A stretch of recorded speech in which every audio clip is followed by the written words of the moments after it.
Il est 7h56 GMT. Vous suivez Tok Tok Sénégal, votre émission voilà, quotidienne de divertissement et d'information. Et j'ai le plaisir d'accueillir encore une fois, nous sommes lundi, le professeur Songué et Pape Alioune Sarr. Ils vont nous parler effectivement des 126 candidats déclarés. C'est une folie, mais on va en parler quand même parce que ça devient une question de santé publique quand même pour nous, parce que nous sommes vraiment stressés par les politiques et par la politique en ce moment. Bonjour professeur Songué. Bonjour El, bonjour. na nga def yaa ngi si jàmm. maa ngi sant bu baax. naka week-end bi. ça va ça noppali ko bu baax. am mbégte ñëw teeweel ci plateau bi. waaw mbégte bu ma partagé. merci. Papa Alioune. ñu ngi lay nuyu sama turando nuyu téléspectateur ITV. Absolument. Et surtout ñuy suivre li nga xam ni mooy matinal Tok Tok Sénégal depuis 7 heures du matin. C'est ça, oui, 7 heures. Alors Pape Alioune Sarr. 126 candidats déclarés. lii ëpp na maa ngi reetaan léegi nga wax santé publique mais et 126 pour le moment parce que premier jour yi le 126 candidats déclarés daal di retirer lu ni fiche de parrainage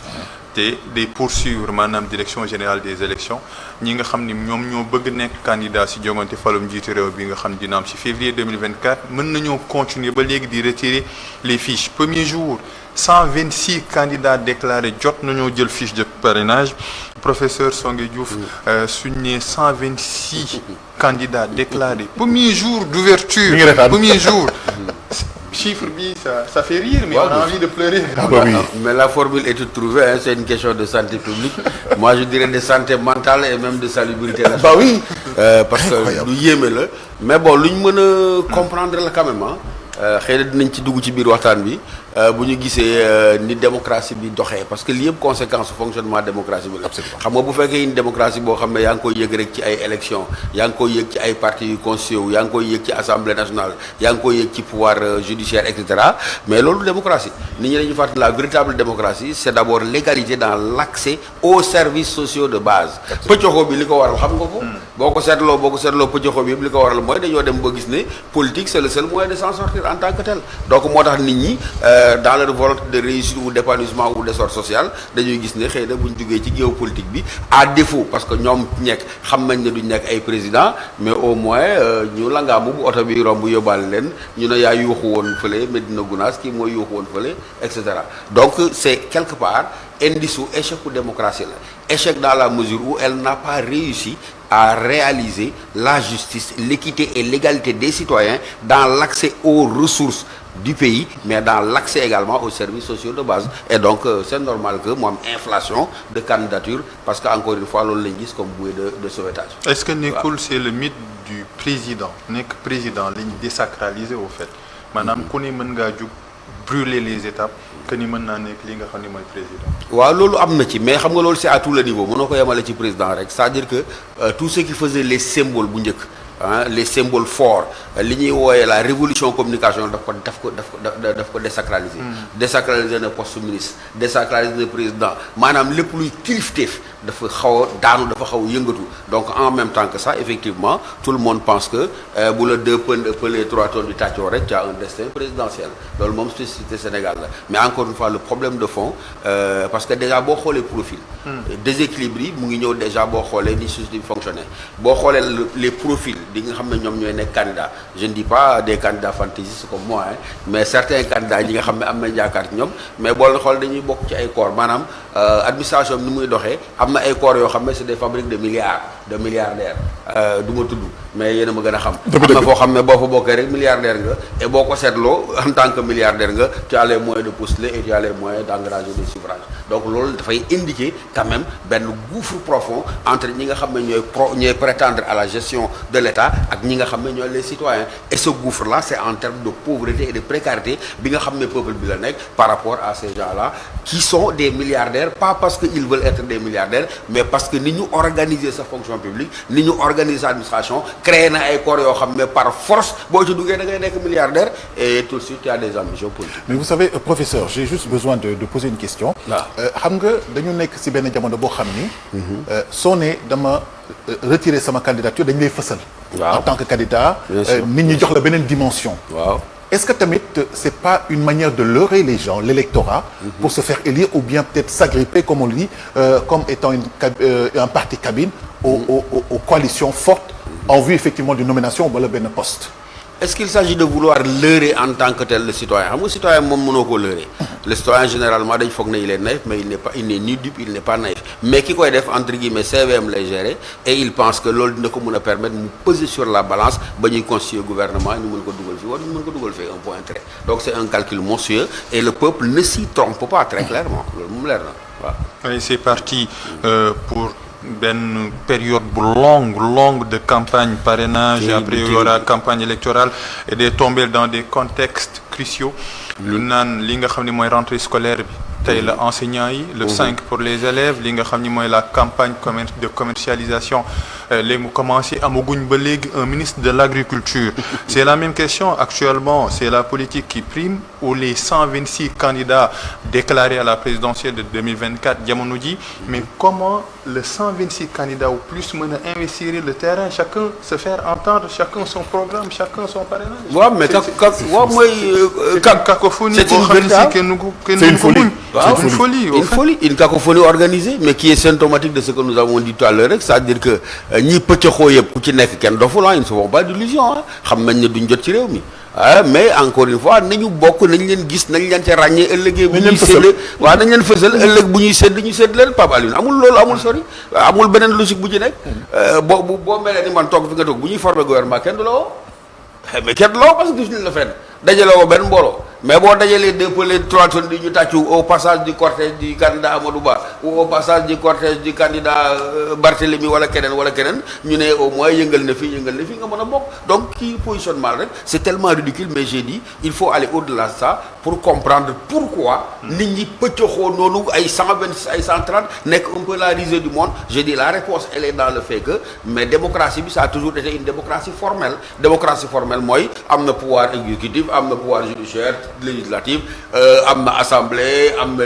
lii on vote à des élections etc. Ça c'est une démocratie principielle et formelle et la véritable démocratie bi nga xam ne réalisé ñu ko mooy alal bi ak koom bi ni mu war a tëddee ni ñu ko war a bokkee mais dañ ko bokkeewul noonu ba tax na nit ñi dañoo dëm ba gëm ni mbir mi boo ci bokkul maanaam boo pëccoxuwul dugg ci politique mais ci ndóol ngay dee loolu la y a pas d'autre explication à ça. C'est triste c'est comme ça mais dañu war a taxaw jàngat ne en réalité bu ñu réaliser woon équilibre yi ñu waroon réaliser accès yi ma la wax au service de base maanaam courant maanaam éducation maanaam ndox fi mu nekk nii am na ñoo xam ne les hôpitaux sont des mouroirs pour eux parce que amuñ fajoo am na ñoo xam ne l'école est un luxe pour eux parce que mënuñu sax jënd fourniture scolaire am na donc les services élémentaires yi nga xam ne moom nga rek wala réaliser pour nekk nit pour ñu mën la wax citoyen amuloo ko mais dans ce cas-là bu fekkee da ngay wax échec de la démocratie à ce niveau que la démocratie a échoué tu te dis maintenant man comme ñëpp dañuy politique te bu ñu politiquer xëy na ca ñuy amee dara mais nga dugg ci c'est tout mais c'est un échec patent qui doit être un avertissement pour ñi nga xam ne ñooy jot nguur gi pour ñu xam ne démocratie boo koy def da ngay fexe ba d'abord newul ku nekk am alal loolu mënta nekk doo jox ku nekk xaalis mënta nekk waaye ku feebar mën a faju ku bëgg a dugg école a jàngi mën a jàngi ku war a jot courant mën a jot courant ça c'est un minimum boo xam ne on ne l'a pas réalisé et ça donne ce que ça donne. Et une question un écart profond. Que serait professeur l'élection présidentielle de 2024 sans le parrainage que serait l'élection présidentielle de 2024 wow. Parce que gis nañ parrainage bu ñu ko institué il a été attaqué à la Cour de justice de la CEDEAO opposition bi dem sax ba ñu wax ni ñoom ñoo am raison que les modalités du parrainage mais jamono yi parrainage maanaam ce filtre avant la présidentielle de 2024 est-ce que maintenant il est incontournable dans le processus. Mais chez nous bu parrainage amuloon élection do am parce que tu n'aurais pas eu la possibilité de les organiser matériellement. Mais tu es obligé. Non tu n'aurais matériellement doo ko mën doo mën a imprimer doo créer les conditions parce que tu te retrouves avec 2000 candidats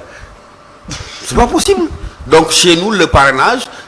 tu as beau le critiquer filtre-le ça permet d'exclure c'est pas inclusif et tout mais chez nous le parrainage devient absolument incontournable sinon on ne peut pas matériellement organiser des élections. C'est impossible. Non impossible parce que tu aurais 1000 candidats 2000 3000 candidats. Je déclare ma candidature loolu daa nekkoon des moments solennels dans une république sacrée. Mais aujourd'hui je déclare ma candidature peut-être à le faire peut-être on en sait rien. ñuy dem mais lu ñuy ragal mooy mën nañ ko reetaan mais statut président de la République lu doy waar la maanaam lu am importance la dans un pays comme le nôtre ñuy wax ni on a une tradition républicaine de vote depuis le 19e siècle actuellement su fekkee ni démocratie bi a échoué est-ce que am na un autre régime ou une autre modalité parce que dañuy suñuy jëm nii su nekkee 2024 2029 ce sera pire c'est clair mais xam nga loolu li ko waral mooy divorce bi nga xam ne dafa am entre xam ak jiite suñu société bu yàgg naa la ko wax oui du ko nekk moo doon taxaw dans tous les segments de la vie xam nga yàgg naa la ko wax passe et c'est extrêmement important du ko nekk moo doon jàngale du ko nekk moo doon médecin du ko nekk moo doon nekk journaliste journaliste c'était sacré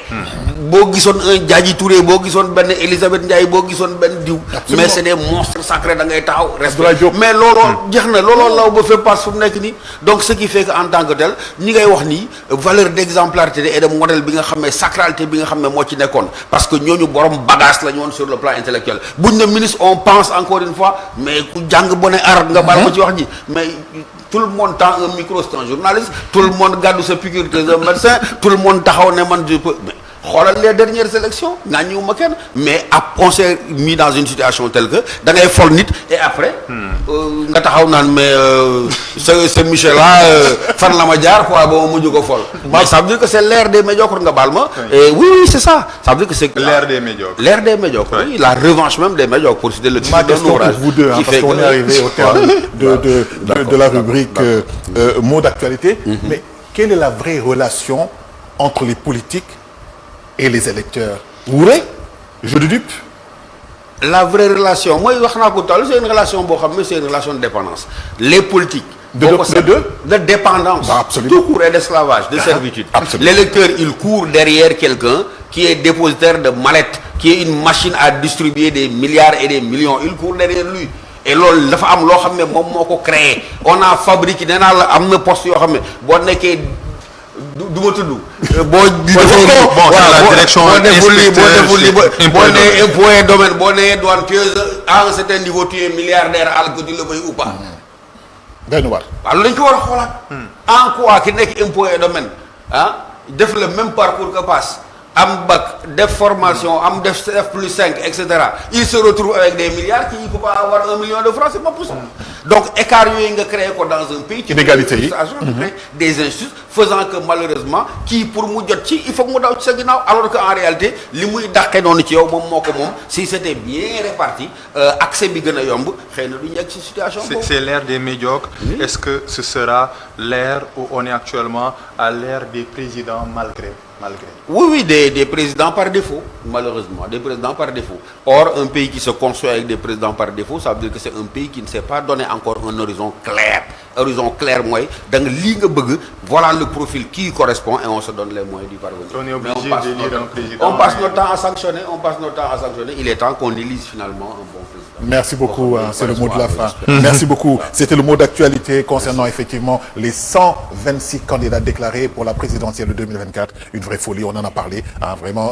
Alors, merci Pape Alioune Sarr. Merci beaucoup. Merci professeur Merci, toujours un plaisir. Plaisir partagé.